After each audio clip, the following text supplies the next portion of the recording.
So I did, and what a journey it was. This race haunts me.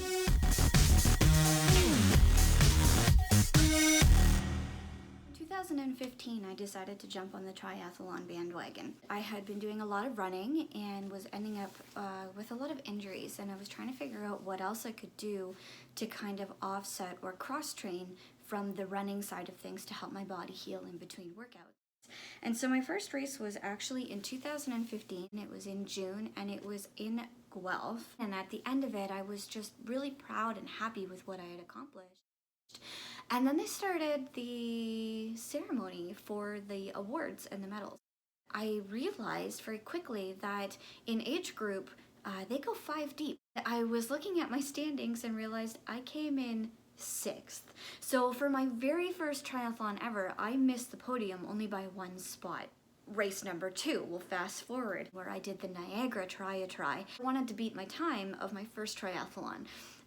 One thing that I do go into racing with the mindset of is be the best you can be. Race your race. Don't race somebody else's race. But Niagara Try-a-Try 2015, my second triathlon ever, and I came in 5th place. I was so excited. I couldn't believe it. I do have the medal for that one, but we had put it into a shadow box to hang up on the wall because it was the first time I had podiumed ever in my life. I think the only other time I podiumed was I got 1st place in an 800-meter run in grade 8 for track and field, and I got a gold ribbon. I still have the gold ribbon, but it wasn't a medal. So this was the first time I'd actually received a medal for doing something and actually standing on a podium, which was really, really fun. Now, Niagara was where I podiumed for the very first time ever. I really wanted to have a time there where I beat my time from the year before. That was my only goal. Beat my time from the year before. Lo and behold, I came in 4th place. So that was amazing. I could not believe it. 4th place. So I went from 5th to 4th. Now you can only imagine that after that 5th to 4th, what's my natural goal going to be? Well, let's see if we can move up a few slots. I get to look at this every time I ride or go into my piano studio, and it's a reminder that hard work does pay off. So I enjoyed this race a lot. I was a little sick at the end of it because I probably pushed a little bit too hard, but I did want to make sure that I made that podium spot and reached my goal, and I did. Now in 2017, I was part of a triathlon club. What they do there with this particular club is they have a mentoring program. I did get placed with somebody who was probably the best mentor that I have ever had in my life. And this particular year, she was going for the Scotiabank Toronto Full Marathon. It was her first marathon attempt. And in all of the talk about it, she had encouraged me and our other mentee to go for it as well. And I knew I wasn't ready to do a full, but I said to her, how about this? I will register for the half. So I did, and what a journey it was. And if you can find a mentor in your life who can help you with the things that you want to achieve, then do it, because guess what? I wouldn't have even attempted to go for this race if it wasn't for her.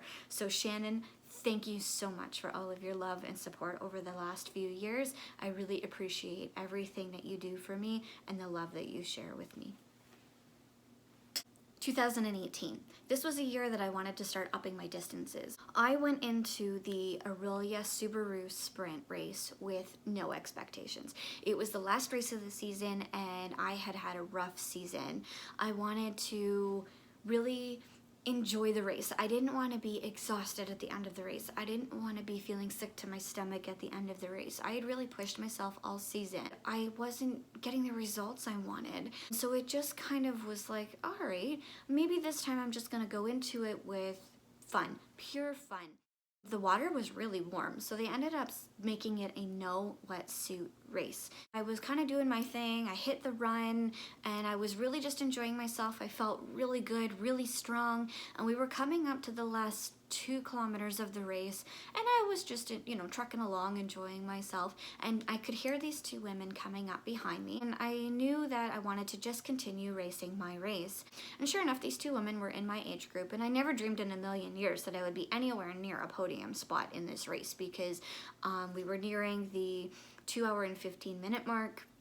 And I thought for sure that the top 5 people would be like 2 hours flat. I let them go, and in hindsight, I probably shouldn't have let them go. I was feeling really good. I probably could have stayed with them and then overtaken them at the last minute, because when I got there and got my finisher's medal for that race and went and looked at the standings, I realized that my medal that I got as a finisher brought me in at 6th place in my age category. So that meant these 2 women who passed me took me out of 3rd. I would have been 3rd, and I let them go. So this race haunts me to this day, because I know I could have been 3rd place in my age category, and I just cannot believe that I, as feeling as strong as I did, allowed these 2 women just to overtake me, and we were only within 2 kilometers of the finish line. I need to go back to Aurelia to see if I can redeem myself to get back on the podium. This was one of my last races that I did. This medal is amazing. I just love this medal. It really does shine and share what our North is all about. With this race, I was a little bit worried about timing, because I wasn't able to get the bike training in that I felt that I needed in order to make sure that I hit all the cutoffs. And so I went into it with a goal of 7 hours. It was an epic day. This swim, I rocked out a personal best on my swim, and it was unbelievable. My bike, I blew myself away on the bike. I was expecting my bike to be like a good 4 hours, if not 4:15, which was why I was so worried about the cutoff times, because I knew that if I was in the 4-hour range, I would never make it. And I ended up doing my bike in 3 hours and 35 minutes, which is something that I would never have been able to do before. My run was dead on par. It was exactly what I wanted. It was 2 hours and 30 minutes, and I came out at the end of this to a 7 hours and 2 minute time frame.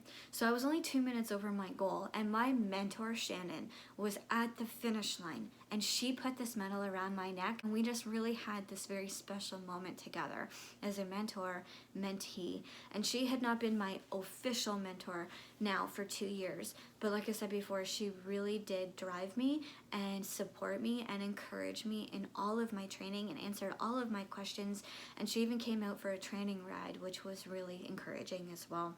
Yeah, so that's my race history. And then of course COVID hit, so there's no racing in the books for me, which is why I'm doing this 1,000-kilometer challenge for Lent, just to give me something to do and something to work for. I am finding it a blast. I'm having so much fun, and at the end of the day, it's hard. So today is March the 11th, and to this day I am 440 kilometers into my 1,000-kilometer challenge. So I'm well on my way, and I have no idea if I am ahead, behind, or right on par, because I haven't looked at that. I think I'm pretty close to being to where I need to be. So looking forward to the next few weeks, giving you some more updates.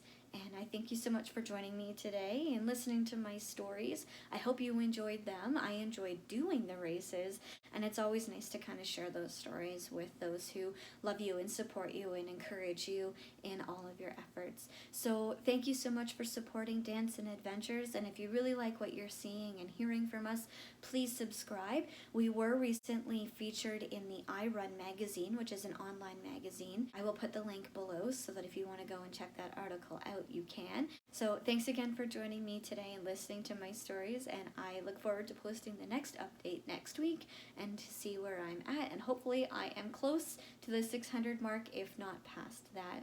Thanks again for watching today. Take care.